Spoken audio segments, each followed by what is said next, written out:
Hat tip to you all. Happy Wednesday morning. This is IT Live. It's brought to you by Academy Sports and Outdoors. I'm Texas Homer. Right next to me is Ian Boyd. And we are going to discuss some schematics, the new look Texas offense, and then what the heck is going on with that secondary. But first, y'all should go to Inside Texas. You can join for just $1 single. Just one. You can get team news, analysis, recruiting, awesome board, funny, smart, all of that. And a lot of interaction on the board. You know, there's some boards across college football where there's like 3 comments. Not the case. How you feeling, Ian? You were telling me you're struggling a little bit, man. Fighting a cold or something. Yeah. We flew back from Buffalo. We woke up at 3 a.m. on Sunday night and got back at what in Buffalo time would have been like 2:15 in Texas after traveling with 4 children.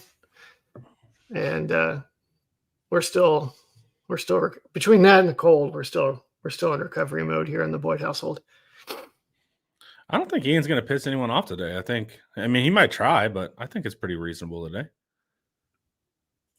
Homer, where'd you get your hoodie? My grandma. Every time it's my grandma. She gets me them for Christmas, and I like them. Thank you, Grandma. What's so special about the hoodie?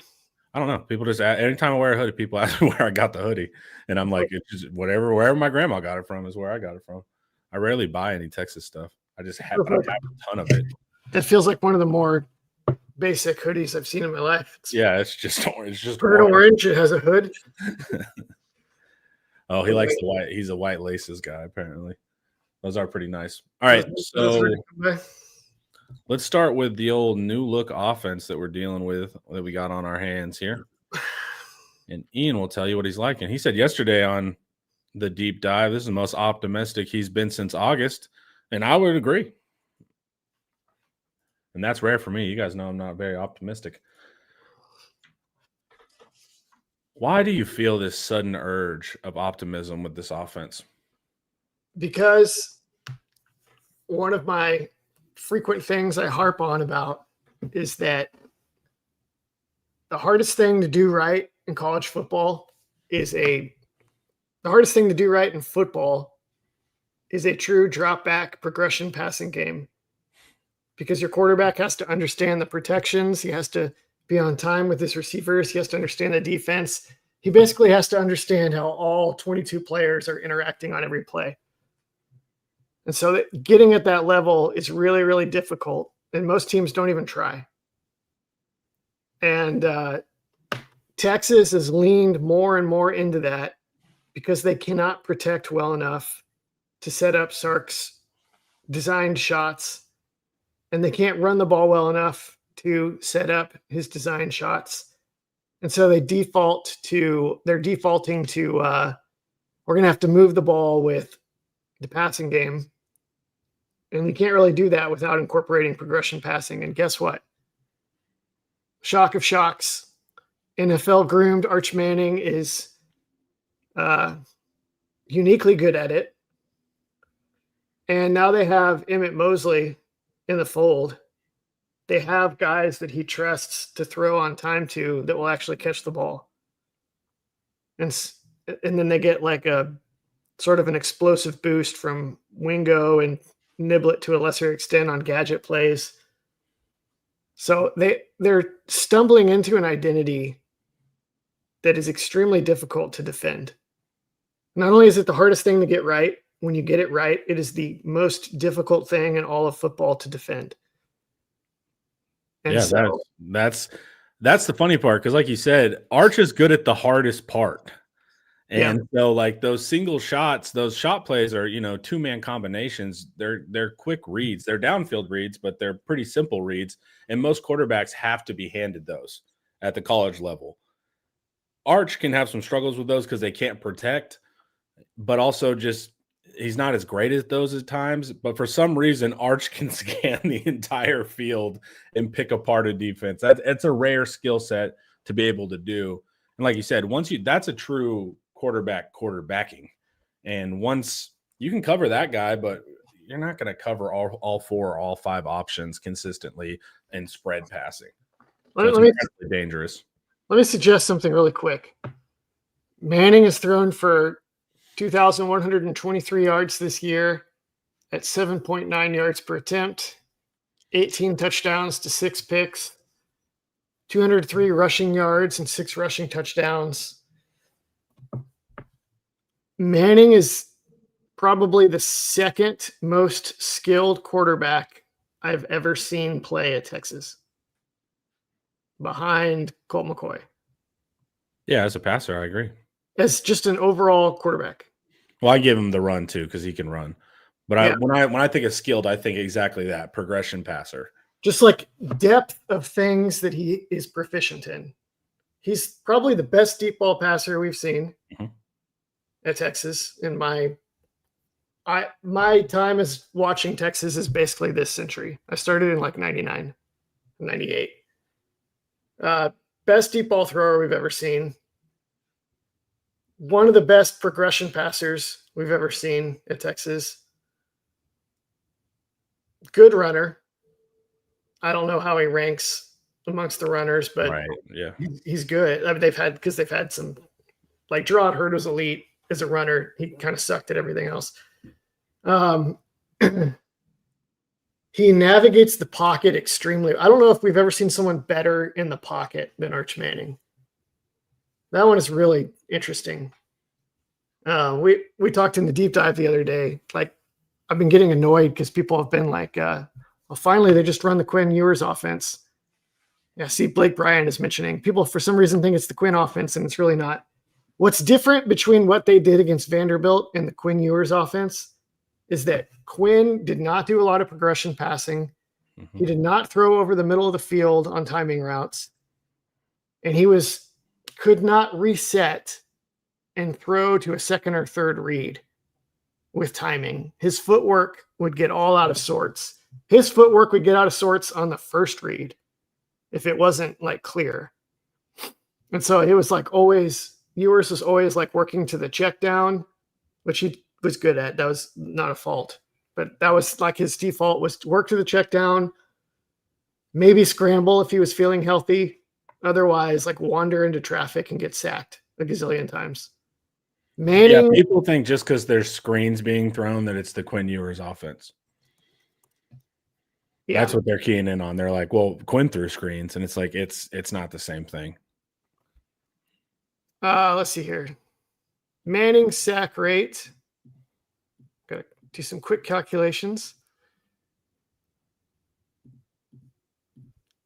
Calculations.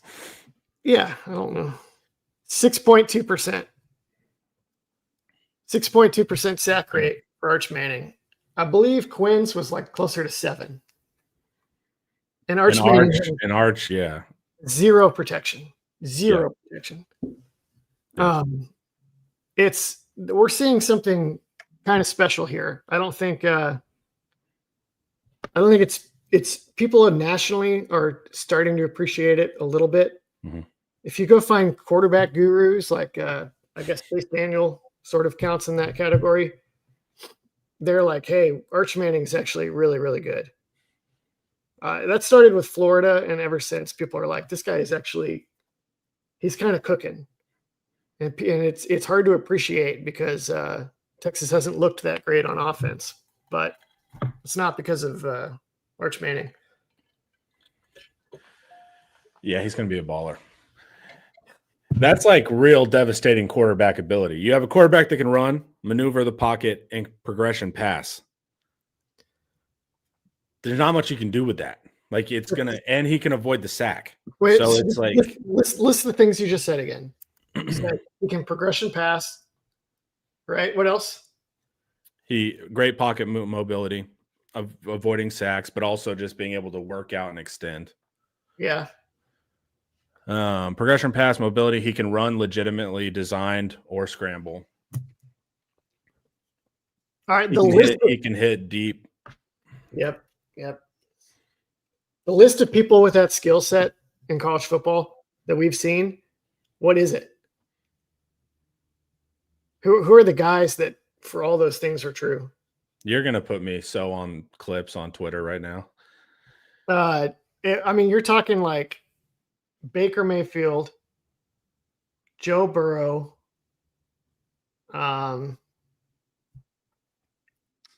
who's the guy that went to Pittsburgh out of Pitt? Kyle What was that guy's name? Andrew Luck, yeah. Trevor Lawrence.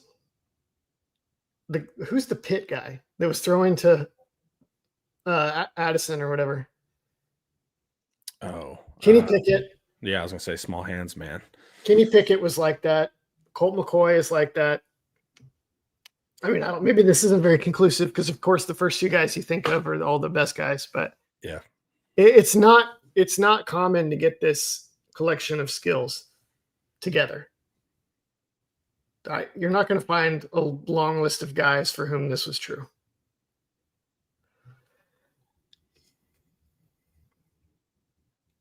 Yeah, I agree.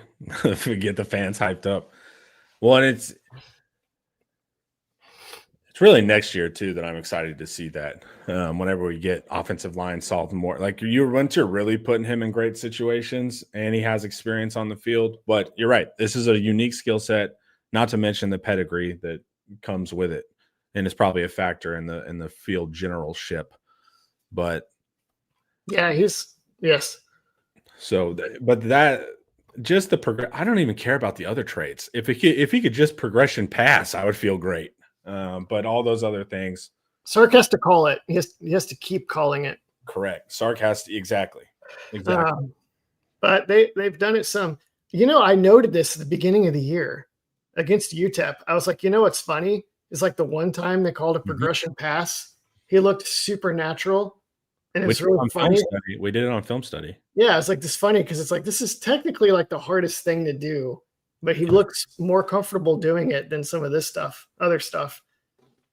And he has the arm strength too, man. He can throw the deep out. Yep. It's there. Yeah, he's going to be on this trajectory. He's going to be the number 1 overall pick in 2027, I guess. He could probably leave and be a first-round pick after this season if he maintains what he's doing right now. No one thinks he's going to do that. Like, by all accounts, he's planning to stay and develop, take his time, get his degree or whatever. So I'm not trying to put alarm bells out about that. A few weeks ago, I was alarmed that they might get fed up and like transfer to Alabama or something.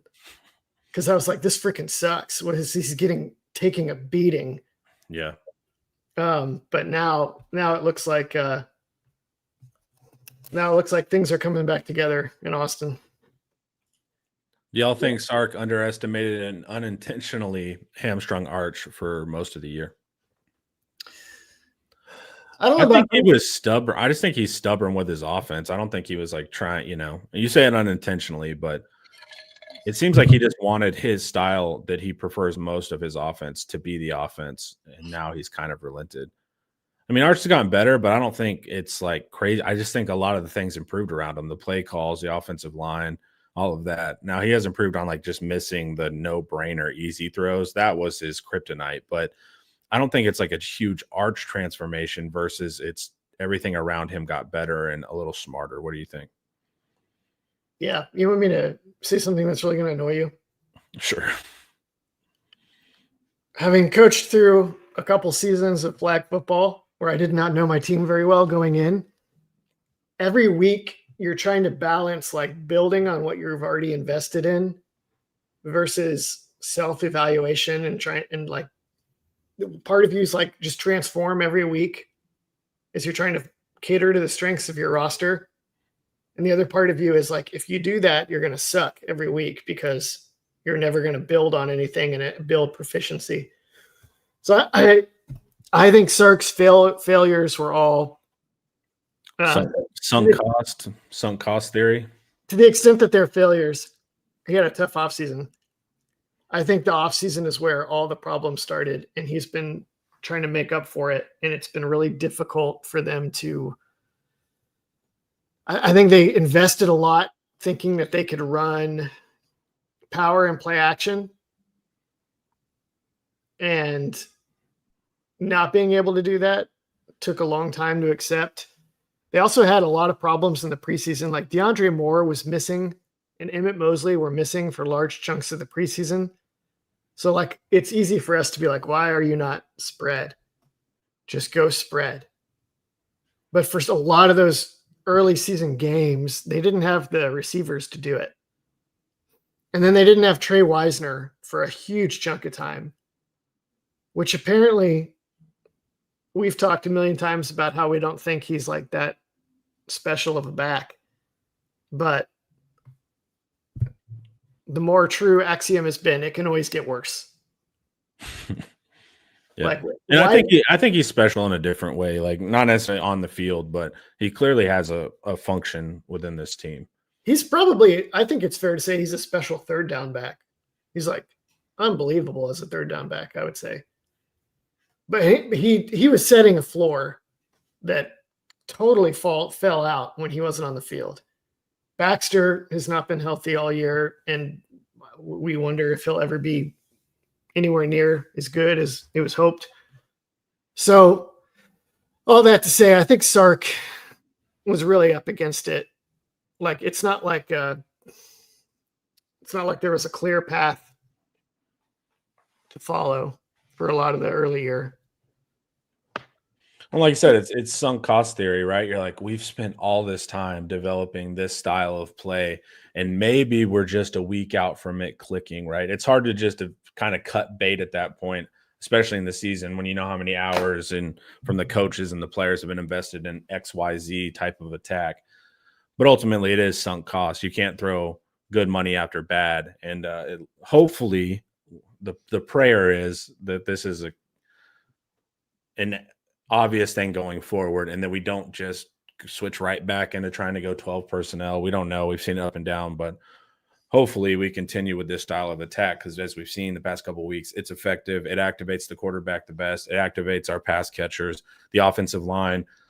Even with the change, I'm not sold on the offensive line, especially against better teams. But if you're getting the ball out quickly, then you can eliminate the offensive line more than you would have to when you're max protecting. So hopefully this is the plan of attack going forward, Ian.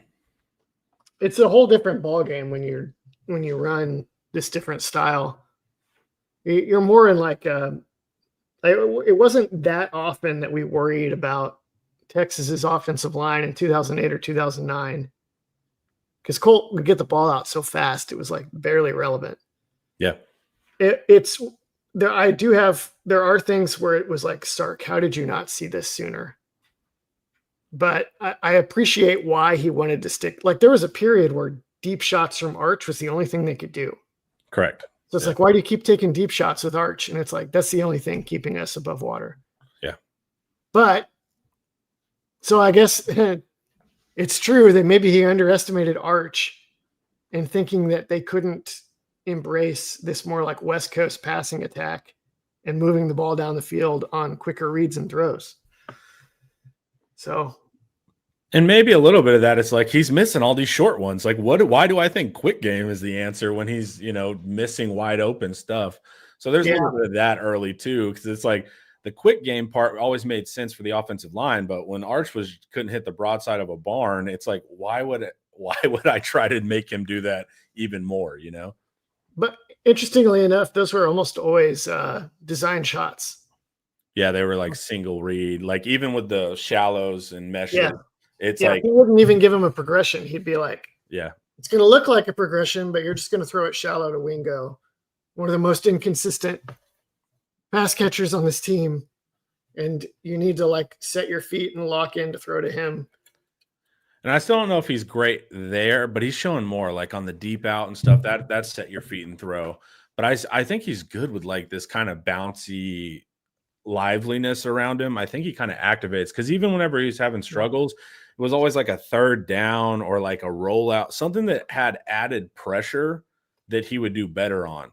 There was something about the simplicity of like, this guy is wide open and you must hit it, that he was struggling with. But now he's starting to do that better too. All right, Ian, before we keep going, guess what? Academy Sports and Outdoors proudly honors our brave military and first responders for everything you do to protect our nation and serve our local communities.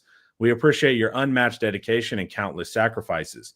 And from October 19th through November 11th, Academy is giving you a salute with 10% off your sports and outdoors purchases at your local Academy store and online at academy.com/discount. Exclusions do apply. All righty. Let's look at the run game, man. Well, actually, we got a super chat here from our boy Quentin. Only game I'm worried about for the rest of the year is Arkansas. We get up for the big boys. Pause. Yeah, there's with an inconsistent team. I'm not shocked if Texas beats anyone on the schedule, but I don't know where the floor is fully yet. We had two awesome games on offense, but then we'll talk about it later. Defense has some struggles. Of course, there's injuries and context. We'll discuss that, but I agree. You can go down as easily as you can go up with this team game to game. So until I see consistency, you got to be kind of aware of all of that. What do you think, Ian? Part of me thinks this is a ridiculous take, and that you should absolutely be worried about undefeated Texas A&M and at Georgia. And then part of me is like, Quentin has no fear. Part of me is like, I absolutely agree. I could see this team winning those two big ones and then blowing the season in a home loss to Arkansas. I'll tell you what, though, I would take it. I would 100% take that outcome. If you offered it to me right now. Yeah, beat Georgia A&M, and then you can keep whatever behind door number 2. Take whatever's behind door number 2. I will take the Georgia win and the A&M win and the Arkansas loss. And I think that would leave us out of the playoffs. You don't want to talk about that today because you hate to talk about it. I want to leave an interesting topic for Joe tomorrow. Yeah, Joe. Connor hates the people. Connor doesn't want what the people to give the people what they want. But I would take it. Go torch somebody in the bowl game because all of our offensive players are now. Everyone's feeling good. Good off season. Let's get the portal going. Somebody asked me on my Substack, America's War Game.substack.com, where I do talk about the playoffs because I don't have Connor to boss me around. Talk about all kinds of things that Connor wouldn't want me to talk about over there. Well, yeah, because you're covering Michigan's run game. Yeah, all kinds of stuff, people. All kinds of forbidden things that Connor is afraid to talk about.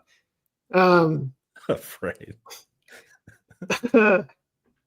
Oh yeah, somebody asked me if I would take Texas like beating Georgia and A&M and losing to Arkansas and then beating Texas Tech in a bowl game. And I was like, absolutely, except leave out the Texas Tech thing. I don't want to play Texas Tech in a bowl game. I don't care what happens in the game. I don't want to play them. You're just not feeling it. It's not your vibe. No, I mean, it just totally does not serve Texas's interests. They need to be kept in the doghouse. So Texas can consolidate power as the sole like legitimate, or one of the two legitimate big time Texas football schools. You want Tech on the outside no matter what, even with a win. Yeah. You don't want them to be when you just elevate them by playing them. Like the SEC would probably want nothing to do with it. The SEC would be like, how about we slide LSU there or however the things shake out, Ole Miss or whatever. They're not going to want that matchup either. Other than that, I don't really care who Texas plays in the bowl game. Bowl games are obviously pretty much useless at this point. Unless you get into one of the prestigious ones like a Cheez-Its or Pop-Tarts. Those are ones. If you're playing for the right to partake in the Pop-Tarts body. Yeah, exactly. That's different. That's different. Yeah, that's a different kind of honor. All right, you broke down the run game again. These have been awesome kind of week to week to really see it broken down. So what did you gain from – our run game wasn't crazy. It was just there enough to be effective.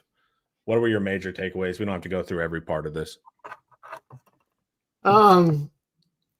They were mostly back to being inside, outside zone kind of team. Presumably that seems to be what they turn to whenever they have a new lineup, right? Like when they did that against Oklahoma and they did that in this game. Whenever they're like, okay, we need runs that everybody's going to get right and they won't screw us up and then we're going to throw the ball a lot quick, then they tend to default. And that's the Oklahoma game plan and the Vanderbilt game plan. And both of those times they were like outside zone and inside zone duo heavy. So hopefully they stick with that. It's been pretty good to them. They did run sweep a few times. Actually went pretty well. And they ran a couple trap plays that did jack squat. Did I leave out a power? I think they might have run power once for like 0 yards too, and I may have accidentally left it out. But it felt like it was mostly outside zone, and inside zone ended up getting more carries because running clock at the end. And I thought that most of the RPOs were outside zone or split flow outside zone. And then we were watching one the other day and you were like, that's inside zone. And you were right. And now I'd have to go watch them to see. But Texas's inside zone play can sometimes look a little more lateral, so it's really hard to tell. But you get 6.7 yards per carry on outside zone, and then you have the inside zone do 3 yards per carry. But we've beaten to death the idea of like a loss leader as a running scheme. Yeah, if they would run it in short yardage, and they would run it when they're like running clock at the end. So it's not, loss leader.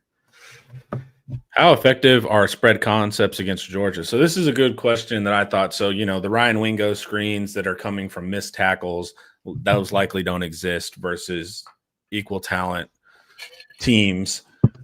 Maybe. I mean, Wingo can make guys miss, right? And if you run it enough, you increase the odds that it does happen. But just CJ Hurd didn't even try to tackle him. He just like turned his head down near him. So it's like I imagine Georgia's going to be better coached than that.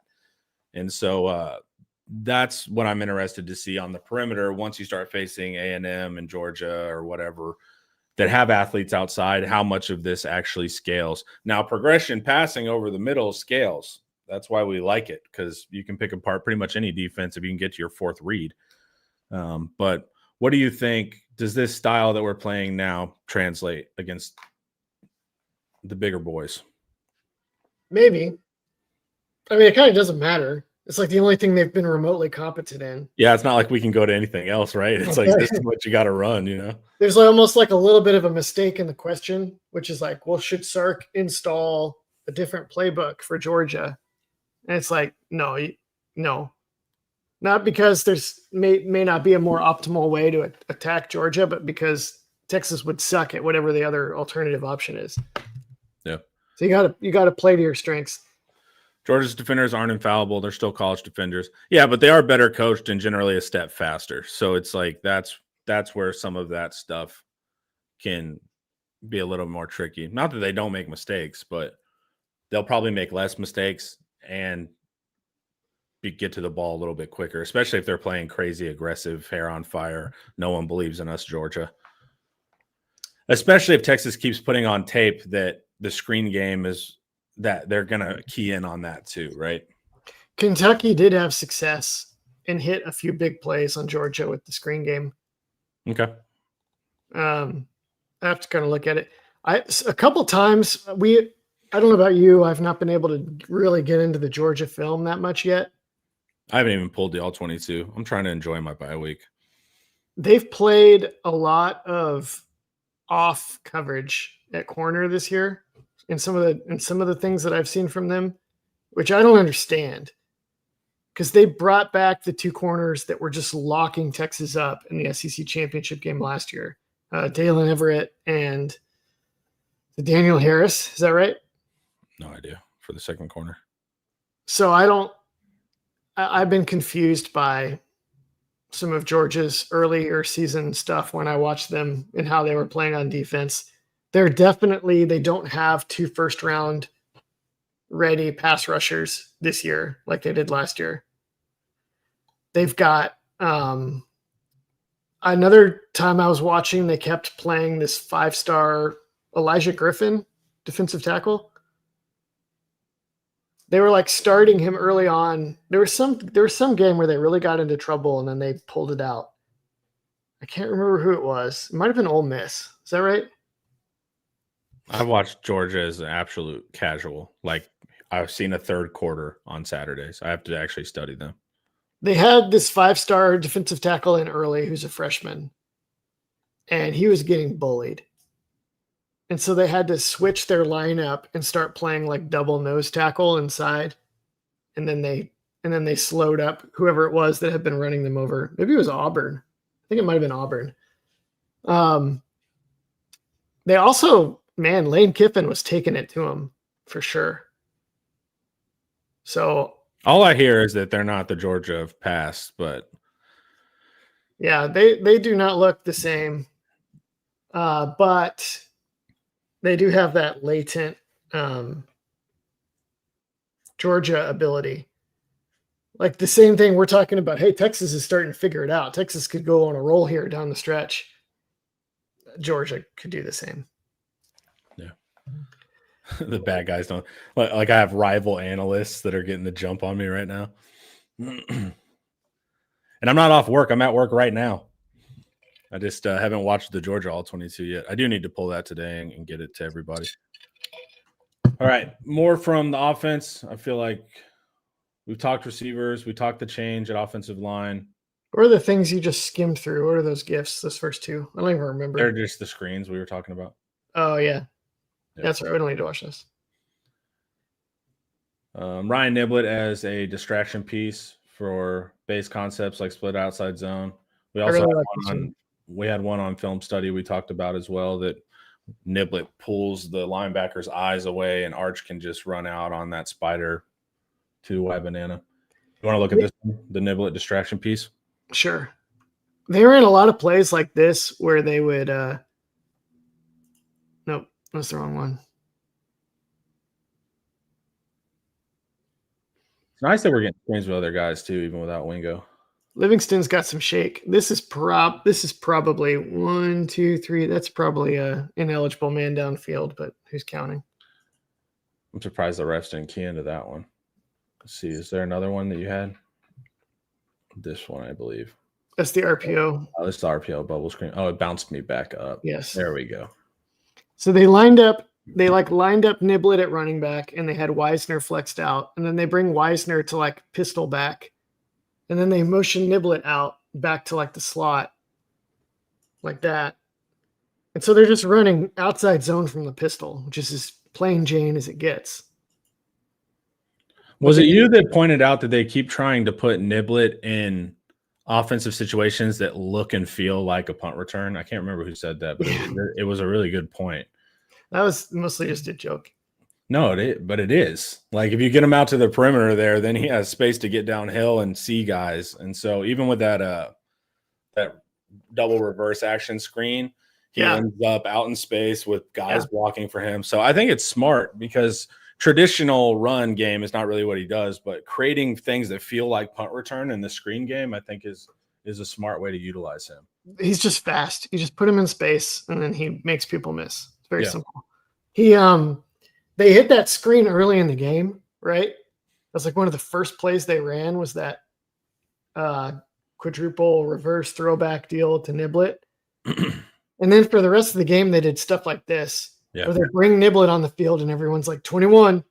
Yep. And then he runs out nowhere. Yeah. And they run, plain Jane outside zone to Trey Wisner or aren't they like a duo to CJ Baxter or something?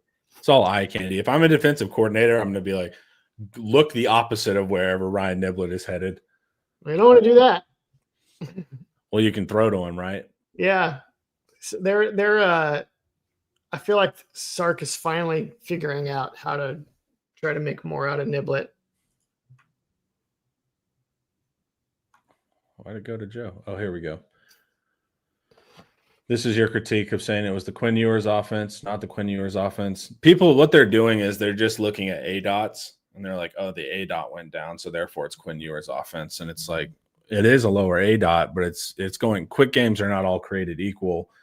And like you said, remember Quinn last year versus Vanderbilt, it was really frustrating because Quinn would fake read, meaning that he would go to number one. His eyes would technically, on the way to the check down, cross the progressions. He was never reading them. So it was the first, and sometimes the first one was open. He just didn't have any confidence to throw it. So like on the Vanderbilt tape, we would talk about like, look, there's like 4 or 5 potential touchdowns that Quinn would just immediately check down to. That's not what we're seeing. We're not seeing Arch just go straight to the back. And because most of the season, Sark didn't even give him a back to the flats. There was no option to even check down. But it's not the Quinn Ewers offense just because the average depth of target is going lower. Yeah. They have got back to finally throwing perimeter screens, though, which is that's a good idea. Yeah, when you have the athletes for it. Especially when you have like Ryan Wingo is like he's not what he looks like.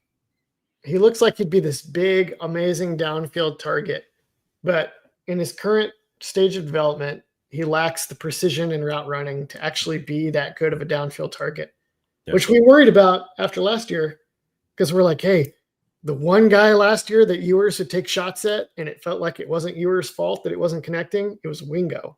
Yeah. Because his release would always be wrong or whatever. But then you just get him the ball in space like Niblet, and he's like a 210-pound 4.4 running back all of a sudden. Yeah.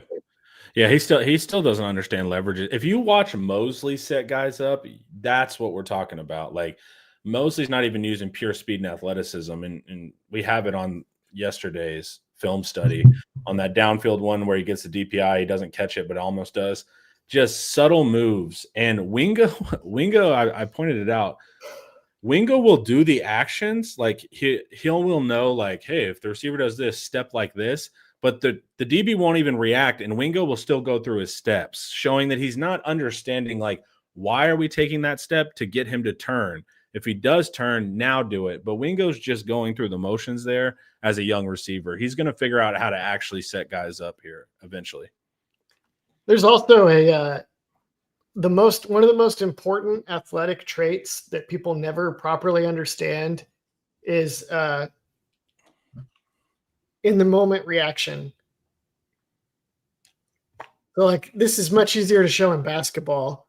We got any Rockets fans? Who's that crappy guard that they finally got rid of? Green. Jalen Green? The guy last year that Rockets had. If he knew what he was doing before he made his move, he could execute this like highly athletic bit of footwork to get to his spot, right? Just like off of rote memory, he would do these like amazing things to get open. But if you took it away, he didn't know what to do. If you watch like a Luka Doncic is not really acting out orchestrated, pre-rehearsed moves as much. He will if he sees opportunities for them. But he's waiting to see what you do, and then he can react on the move to get open. And it's not pure speed and athleticism. It's that he's playing the chess of it. It's you don't coordination and it's pure reaction.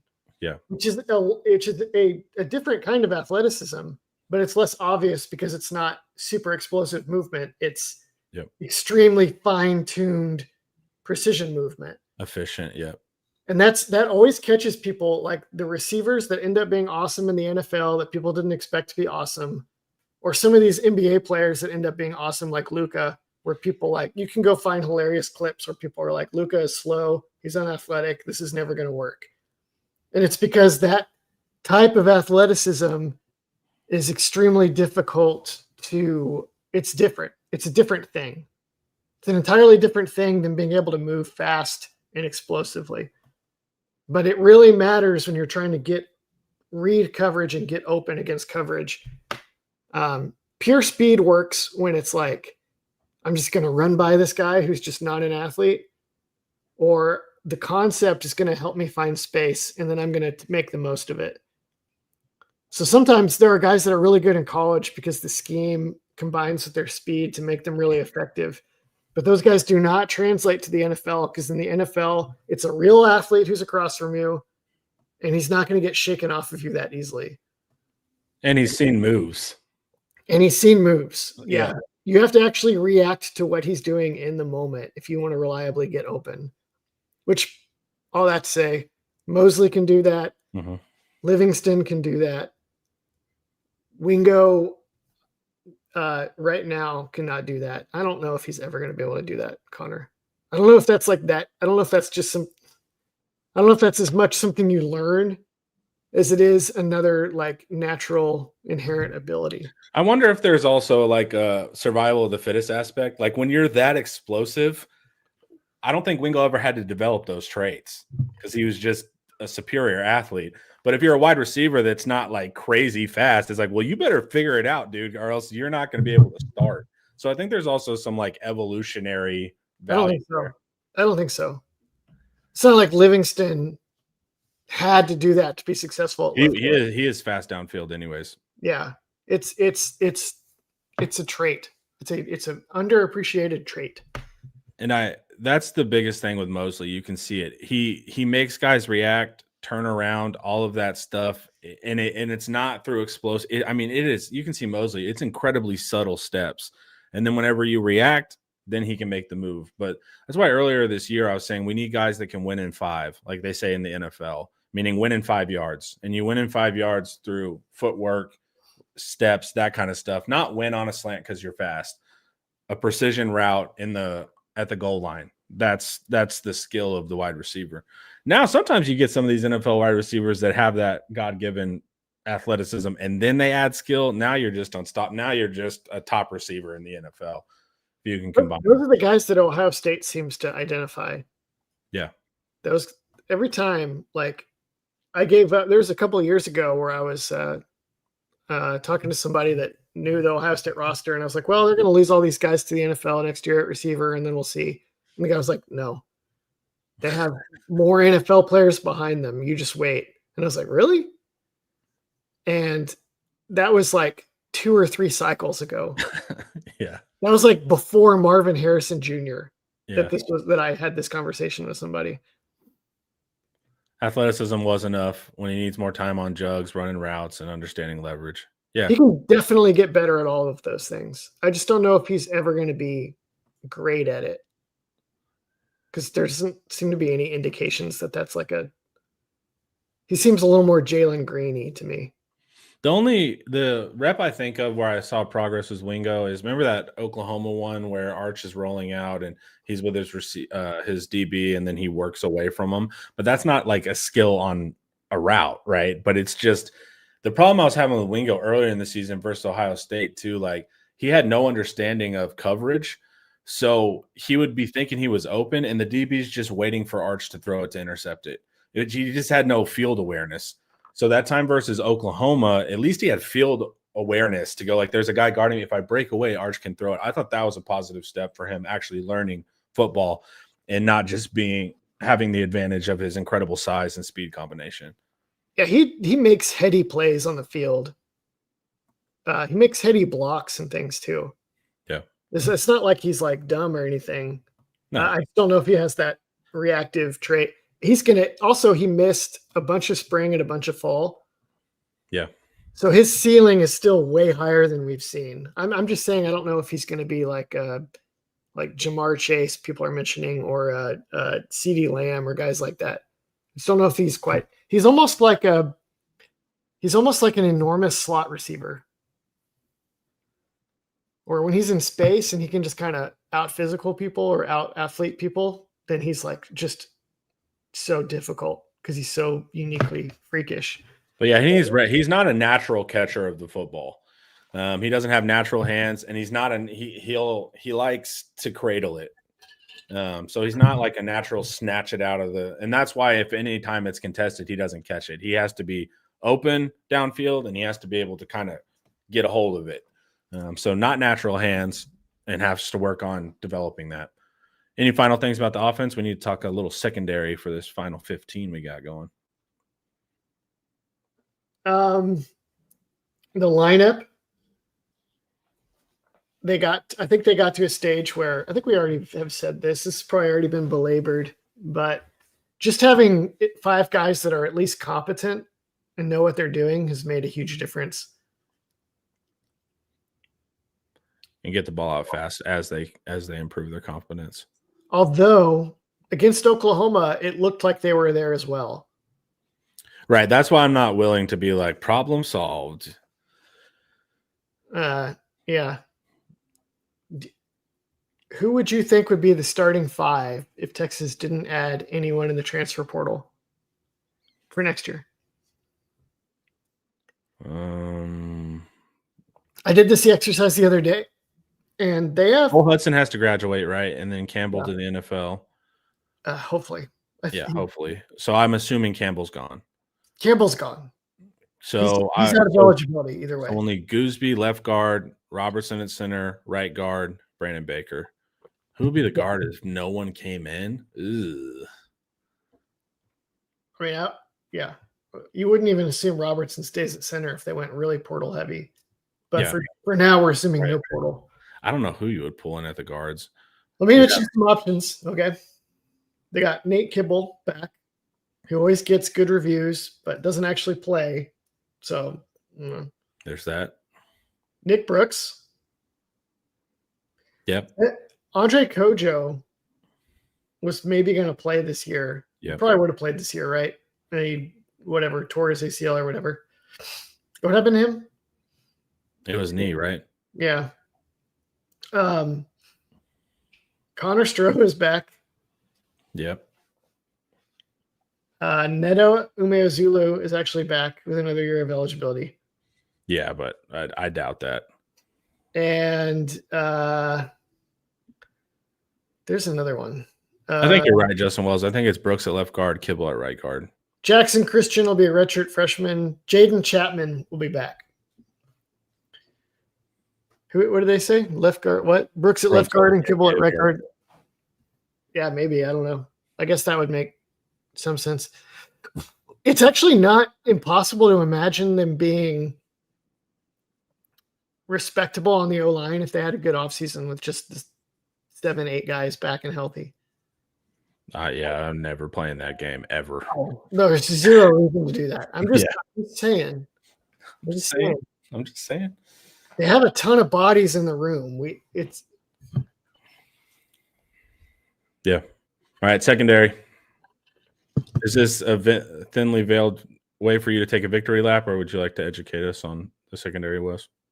No, I would like to take my victory lap on the secondary being not quite elite, but a lot of what happened against Vanderbilt was and against Mississippi State was guys out of position, which you just noticed that didn't happen when Michael Taft was on the field.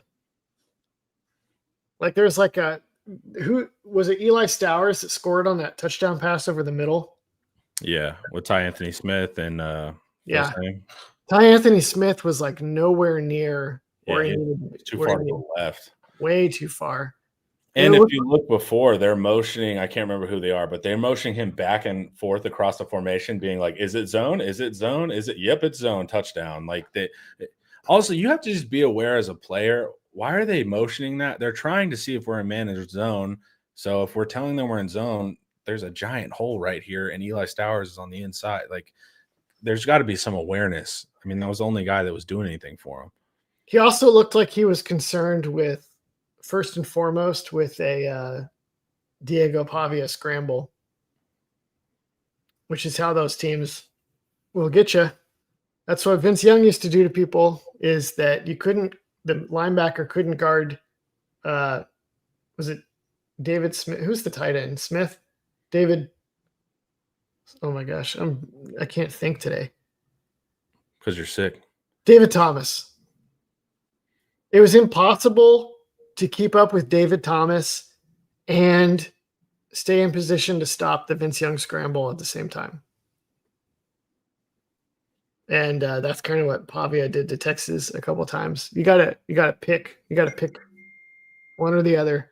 Either trust the D-line to contain Pavia, or spy him, but then bring a safety to cover the receiver. And Texas just that was bad. There's a lot of stuff where they were out of alignment. Yeah, the 4th and 19 that everyone's mad at, they get Muhammad biting on an inside route and opens up the outside leverage for Sherrill to get that 4th and 19 out of position there. A lot of them out of position on the Derek Williams bust that we'll talk about in a show coming up.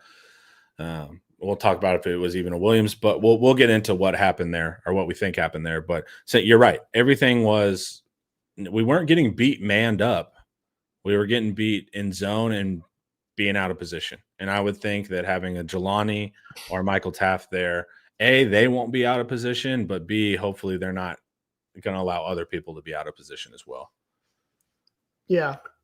Taft is very helpful out there in making sure everybody's on the same page. Everybody always laughs about it until you see what happens. Yeah. People are fine with Taft because Taft makes plays in his own right. And Yeah. he's not just the guy that has this supposed value but doesn't make plays. He makes plays and has the value. But yeah, without him and McDonald, they went from having, as Paul would like to say, they went from having safeties to having riskies. And it was really stark. Derek Williams doesn't always look like he knew what he was doing. Phil Sami doesn't always look like he knows what he's doing. I think they had Robert. Who's 24? Is that Roberson? The one that did the jumped off sides? Yeah, I thought he was at corner, and they had him like back at safety some. I don't think he always knew what he was doing back there. Well, you're getting into the 3rd, 4th, 5th, 17th strings.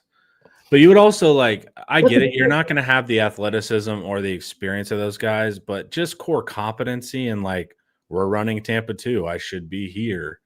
I mean, you guys are getting paid. So it's like, what are you doing?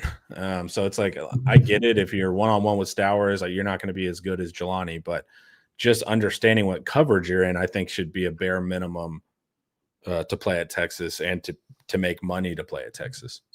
But my criticism of Texas' secondary in the offseason was not, hey, if they get to the 3rd string against 29-year-old Diego Pavia and a really complicated offense, they might have trouble. That's kind of a no-duh. Yeah. I think I just don't think they're quite as good at corner this year. Oh, yeah, you can say that confidently. Yeah. I have a lot of questions about Manny had a rough game too, man. Yeah. Like, looking back through the tape, like, he was making mental mistakes, and like, I thought Manny had a bad game. He is not dominant. Yeah. Gilbo, I think, has actually been fine, in my opinion. He's not like a on that bus, guys, that wasn't on Gilbo for the people that immediately keyed in there. He tackles pretty reliably. He's usually in position. He's not like if Texas goes far in the playoffs, you're not going to be like, and at corner. Yeah, exactly. Jalen Gill, but he's fine. He's not like a big problem. Yeah. Before we keep going, man. Yeah, we got to hit a little ad read. Hit McClellan. Big financial decisions don't have to feel overwhelming. There's someone who can guide you every step of the way. David McClellan is a fiduciary financial advisor with Forum Financial, and he's working closely with his clients as a true financial life coach, guiding every aspect of your financial journey with expertise and care. If his name sounds familiar, that's because David was a swimmer at Texas and a member of several national championship teams. Today, he channels that same championship mindset into helping people win with their finances. David specializes in financial planning, and he's contributed numerous articles to Kiplinger on the topic of retirement tax bombs. And right now, David is offering viewers a free intro consultation to assess your financial situation. Do not miss this chance to get personalized guidance from a trusted expert. To schedule your free consult, email David at dmcclellan@forumfinancial.com, or you can call him directly at 312-933-8823. The contact info is in the description. Thank you, David. And resume secondary discussion. Still inconclusive. I was gonna say, what the real question is the secondary going to have trouble even with the starters back versus A&M or whatever? So what do you think at full health it looks like? I definitely am worried about Texas A&M, Mario Craver, and Kevin Concepcion. I did notice, I have not watched A&M recently. When I watched that Notre Dame game really closely, and I noticed that if you keep Marcel Reed in front of you, then he does not like it. And he does not react as well. If he gets out on the move, out in space where he has the run pass option, and he can like flick it to one of those guys breaking open across his vision or pull it down and run, he's one of the more terrifying football players in the country. It was Catalan at Yeah. Mizzou. He was like, how do you beat him? He was like, make him play quarterback. Yeah, I understand what Catalan was trying to get at there. I think he's definitely bulletin board material. It's not ideal, but I get what he was saying. Yeah. Well, Quinton says his numbers are mid. Yeah, because if you keep him in front of you, he can be like downright bad and make stupid decisions and not protect the ball or just like throw it away a bunch of times and get nothing. If you don't, he will shred you. So it's a very high beta. And it's not that hard to get caught on the wrong side where his bad plays don't hold them back very much, and his good plays result in points because of how much speed and playmaking they have at receiver. So they're concerning. Their run game is what's the deal with Moss? Is he out for extended time, or Connor doesn't know? I study the teams the week we play them. I don't count watching like a quarter of them or whatever on Saturdays. I watch that passively and I'm like, oh, good, bad, but I don't go like dive into rosters and hyperfixate. Generally about 2 weeks out, I'll start casually watching all the games on like TV at night, and then I'll get into the all 22 where I'm really like looking at players and paying even attention to their injuries and all that. Yeah, that team is scary for sure. And I think Arkansas is actually concerning. I was going to say it's not just A&M. Like Arkansas has a explosive group too. So we know the secondary is not as good as last year. It's just how not as good as last year as they are. And also the secret's out, right? It's the goal is now to attack. They're going to game plan the secondary now too. And so that adds a factor. And we're facing a ton of pass plays. And so what we're doing is we're shutting down the run really well and forcing people to throw. And then we're forcing people to throw at a high rate versus the secondary. We don't really know what we have. So it'd be best to be a little bit protectionist, but that's just not practical. So there's a lot of factors for why the secondary is getting kind of shredded up between all of that and injuries and blah, blah, blah. Mostly injuries. Mm-hmm. Quinton says football is the ultimate team game. Our pass rush can mask deficiencies in the secondary. You've accidentally stumbled upon one of Ian's passion projects, which is explaining that no, it can't. The pass rush was awesome against Vanderbilt, and they threw for like 385 yards and erased an enormous margin in like a second. You can't make up for. You have to make the quarterback hold the ball past his first, maybe second read for the pass rush to matter. If you can't do that, it does not matter who is in your pass rush. Does not matter. You just won't get there often enough. Yeah, what did we get? We got there 7 times. Yeah, I said Colin was like flying through people. Yeah, we're about to do a deep dive film study where we're going to highlight Burke. We're going to highlight Simmons. We're also going to show you some of the pass plays that went wrong and what happened. So we're keyed in specifically on coverage and pass rush for this deep dive that you guys will see tomorrow. So here's another point. Since I got Quinton engaged now. In college, it's more valuable to have 2-3 really good corners on the field, because college offenses are designed to spring guys wide open, and the quarterback doesn't have to read anything half the time. He's just like throwing to a spot or making the most simple read and then throwing. If you can just like make everything difficult by having 2 or 3 really good coverage guys on the field, then whoever your pass rushers are going to look awesome. Yeah, because they're going to have 4 seconds to even get there. They're going to have time to get there, and they're going to have time to get there against a quarterback who's going to be prone to panicking or like trying to scramble or whatever. So that it's the NFL where in the NFL, everyone can force the quarterback to hold the ball. And what matters in the NFL is quarterbacks that can read and make progressions and throw the ball when the first read is not open, and then pass rushers that can get to him before he can do that.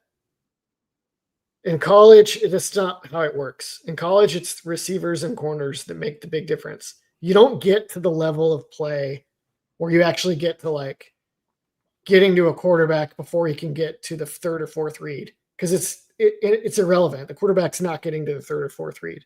That's what we're talking about with Arch Manning and how rare it is that he's actually doing that and doing it quickly.